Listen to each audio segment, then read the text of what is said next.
Pozdravljeni, sem Tadeja Brešar, sem vodja sektorja za bibliografsko kontrolo na Izumu. Govorila vam bom pa o splošnem geslovniku Cobiss. Pa bom najprej predstavila nekaj številk za ponazoritev, zakaj smo se sploh izgradnje geslovnika lotili. Torej, če pogledamo naš zajemni katalog, v njem je trenutno dobrih 5,5 milijonov zapisov in čez 80%, približno 83% teh zapisov vsebuje vsaj kakšno polje za predmetno oznako. Torej so dodeljene neke vsebinske oznake in to je na prvi pogled kar dobra številka, ampak če to pogledamo malo bolj natančno, ugotovimo, da je samo 37% zapisov pa dejansko opremljeno z predmetnimi oznakami, ki so narejene po nekem geslovniku. Kar 65% zapisov pa vsebuje samo prosto oblikovane predmetne oznake. Če pogledamo zdaj samo tiste zapise, ki vsebujejo predmetne oznake narejene po geslovnikih, takšnih je dobra 2 milijona. Od teh približno 18% jih je narejeno po geslovniku NUK. Polovico zapisov takih so prispevali v NUK-u, drugo polovico ostale knjižnice. Potem je pa še nadaljnjih 6% zapisov takih, da so predmetne oznake narejene po kakem drugem geslovniku, v slovenščini spet. Takih geslovnikov v Cobiss.si uporabljamo še dodatnih 8, pa več kot pol teh zapisov je pa brez kode za geslovnik, kar pomeni, da knjižnice delajo po svojih lokalnih geslovnikih. Torej, hitro vidimo, da o nekem enotnem vsebinskem označevanju v sistemu ni govora, pač zapisi so precej različno obdelani. In to je stanje, ki smo ga želeli izboljšati in to z izdelavo enega skupnega geslovnika, ki smo ga poimenovali splošni geslovnik Cobiss. Splošni geslovnik Cobiss je pripravljen v obliki normativne baze podatkov. In kaj takšna normativna baza omogoča?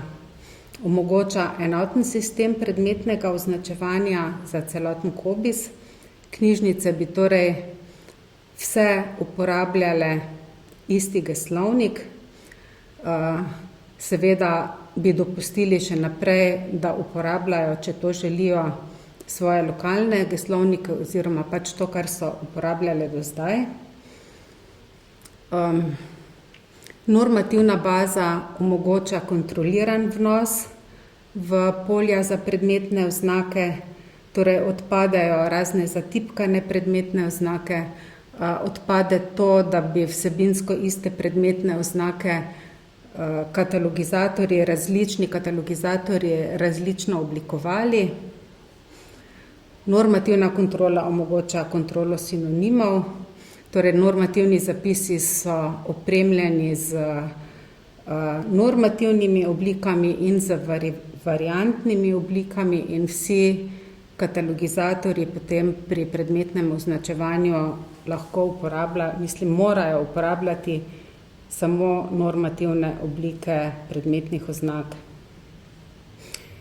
Splošni geslovnik Cobiss je strukturiran, zapisi so v njem povezani, torej dodane so povezave iz enega zapisa na zapise za sorodne predmetne oznake, za širše izraze, za ožje izraze, tako da je omogočena tudi navigacija po vsebini med zapisi.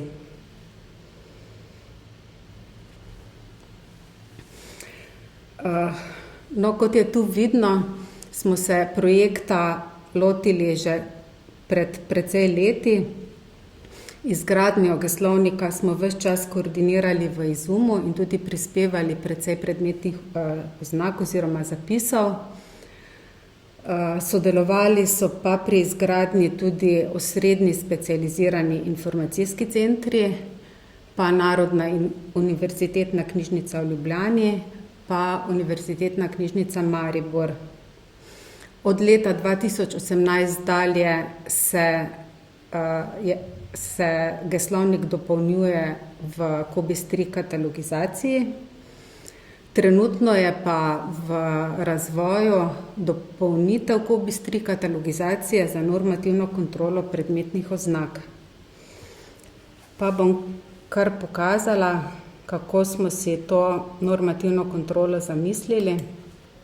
Za namen te predstavitve sem si pripravila en zapis za knjigo na temo onesnaženosti oziroma bioindikatorjev za opazovanje onesnaženosti, pa bom pokazala, kako se s pomočjo SGC vpiše predmetna oznaka v ta zapis. Torej, grem v urejevalnik, zapis naložim v urejevalnik. Potrebovala bom tematsko predmetno oznako, to je polje 606. Tisti, ki poznate katalogizacijo, boste prepoznali tole podpolje 3, ki ga imamo tudi v poljih za avtorje. Namenjeno je pa za vnos povezave z normativno bazo, torej podobno kot imamo pri avtorjih v poljih 700, 701, 702 podpolje 3, imamo tudi pri predmetnih oznakah isto podpolje 3. In tudi potem uporaba je podobna. Torej, vsebina je nekaj v zvezi z onesnaženostjo, pa bom kar takole splošno začela iskati. Pišem onesnaženost, torej zatipkati se ne morem tu, ker ne bom nič našla, se ne smem. Dobim en takle seznam, podoben seznam, kot smo ga navajeni iz Conorja. Tu so po abecedi urejene vse predmetne oznake, ki vsebujejo besedo onesnaženost. Če so te predmetne oznake kazalke, torej variantne oblike, so v poševnem tisku natisnjene in je pod njimi potem desno umaknjena tista normativna oblika, ki jo je treba uporabiti. Torej, takoj opazimo, da sem iskala onesnaženost, medtem ko normativna oblika je onesnaževanje, ne? In če pogledam potem seznamu malo gor dol, pridem tudi do predmetne oznake bioindikatorji. Če še enkrat pogledamo ta zapis, ki ga označujemo, vidimo, da je tema bioindikatorji za opazovanje onesnaževanja. Torej, ta zapis lahko bolj natančno pogledamo, podobno kot v Conorju. Kar pa v Conorju nimamo, tu pa je tudi dodana možnost, je pa še en bolj pregleden prikaz. To je pa tale standardni prikaz. Tu se pa vidi, kaj vse pravzaprav v normativnih zapisih tega geslovnika najdemo. Začne se z geslom, torej to je normativna oblika predmetne oznake, sledi mu prevod v angleščino.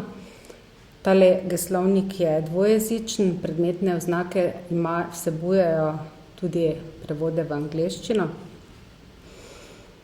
Potem so dodane lahko razne opombe, tole je en primer opombe o vsebinskem obsegu.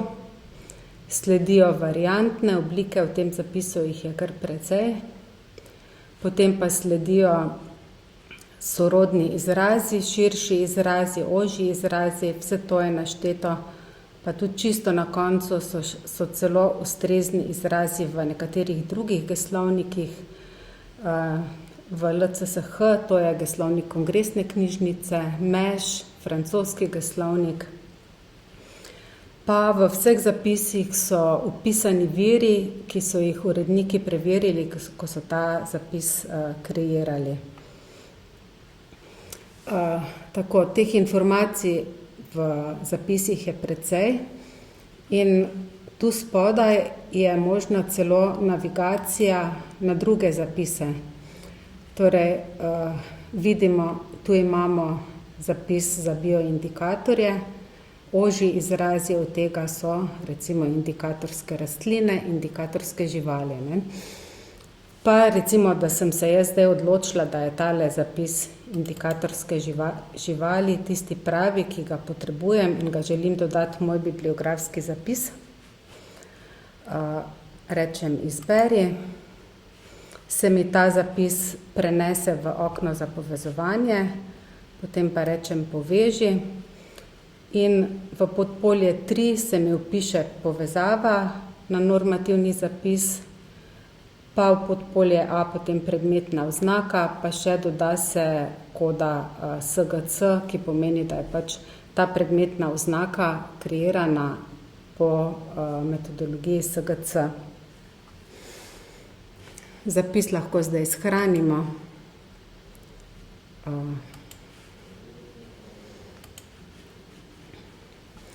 Tako, to je prva funkcionalnost, ki smo jo v COBISS-3 katalogizaciji dopolnili. Druga pomembnejša stvar je pa iskanje. Tu se mogoče zdaj malo slabo vidi, ker imam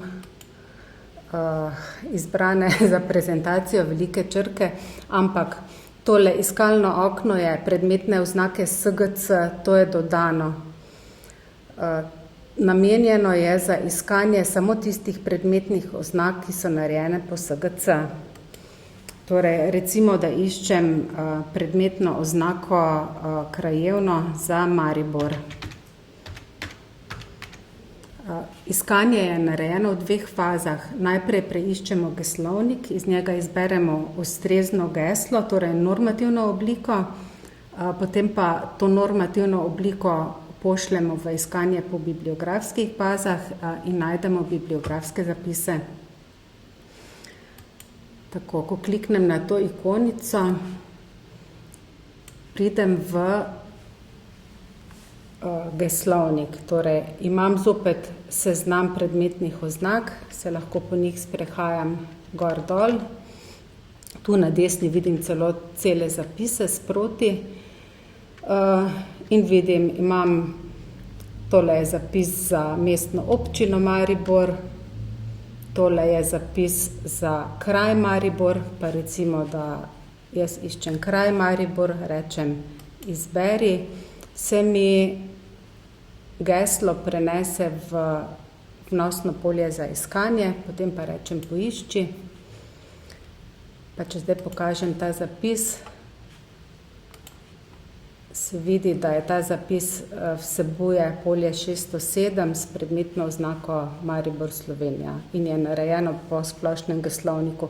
Če te kode ne bi bilo tu zraven pripisane, tega ne bi našla. Za konec bi pa rada opozorila še na tole spletno stran. Na spletnih straneh COBISS najdete tudi podstran, ki je namenjena splošnemu geslovniku COBISS. Tu so zbrane različne informacije o geslovniku. Najdete recimo tudi statistike geslovnika, torej koliko je v geslovniku trenutno zapisov, kakšne vrste zapisi so, to mogoče lahko pogledate sami. Zanimiva je tudi tale opcija, tu bodo lahko katalogizatorji oddali predloge za dopolnitve geslovnika. Ko bodo naleteli na predmetno oznako, ki jo v geslovniku ne bodo našli, ali pa bi radi v zapisu kaj spremenili, lahko tu oddajo predlog za dopolnitev. Tu so na voljo takeli obrazci, ki ga bo katalogizator izpolnil. Potem pa bodo uredniki te predloge spremljali in predlagane predmetne oznake ustrezno uvrstili v geslovnik.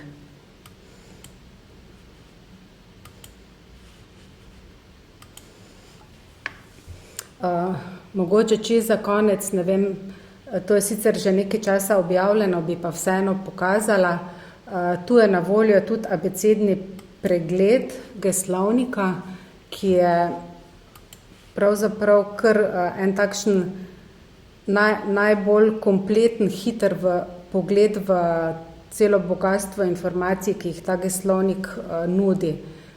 V tem abecednem prikazu so vsa gesla in vsi nesprejeti izrazi razvrščeni po abecedi. Tako da tu je celoten geslovnik, vidite, tudi ostale informacije iz zapisov vidite tu zraven pripisane. Zapisi, kot sem prej rekla, so med seboj povezani in tu je možno po teh aktivnih povezavah se sprehajati, torej se tako selimo lahko po raznih geslih in na ta način navigiramo po geslovniku. Vljudno vabljeni, da abecedni prikaz geslovnika pogledate tudi sami, če ga še niste pogledali, tako da lahko sami preverite, katere vse informacije so v geslovniku zbrane in na voljo. In pa seveda vljudno vabljeni, da naslednje leto začnete uporabljati splošni geslovnik Cobiss. Hvala lepa.